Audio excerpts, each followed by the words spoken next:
ये कहानी एक ऐसे लड़के की है जिसकी लाइफ बिल्कुल नॉर्मल चल रही होती है, लेकिन एक दिन उसके साथ कुछ ऐसा होता है जो उसकी दुनिया ही बदल देता है। मूवी का नाम है जंपर। कहानी की शुरुआत होती है डेविड से।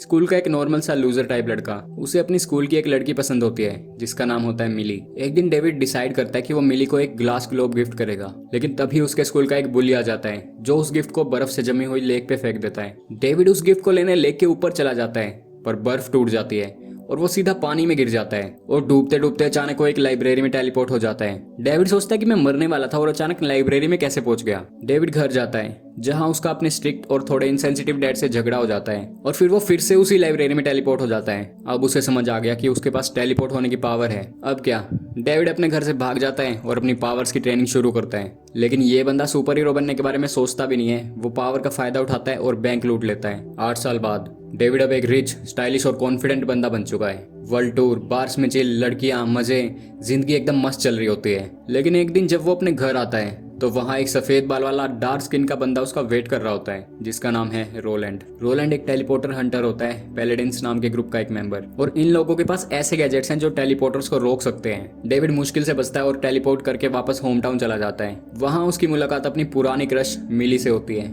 और दोनों की वाइफ फिर से मैच होने लग जाती है। डेविड मिली को रोम घूमने ले जाता है। रोम में उसकी मुलाकात एक जंपर ग्रिफिन से होती है। ग्रिफिन बताता है कि पैलेडिन्स टेलीपोर्टर्स को ढूंढ ढूंढ के खत्म कर रहे हैं। अब जंपर्स और पैलेडिन्स के बीच एक बड़ी टक्कर होती है। जंपर्स जीत जाते हैं पर डेविड को पुलिस पकड़ लेती है। उस पर मर्डर का इल्जाम लगता है। बताओ बॉडी कहाँ है? मुझे कुछ नहीं पता, मैं सच बोल रहा हूँ। तभी एक जज आती है जो एक्चुअली डेविड की माँ होती है। थोड़ा मिस्टीरियस अंदाज से वो उसकी जेल से भागने में मदद करती है। उधर रोलैंड जाकर डेविड के डैड को मारने की कोशिश करता है। डेविड का दिमाग घूम जाता है।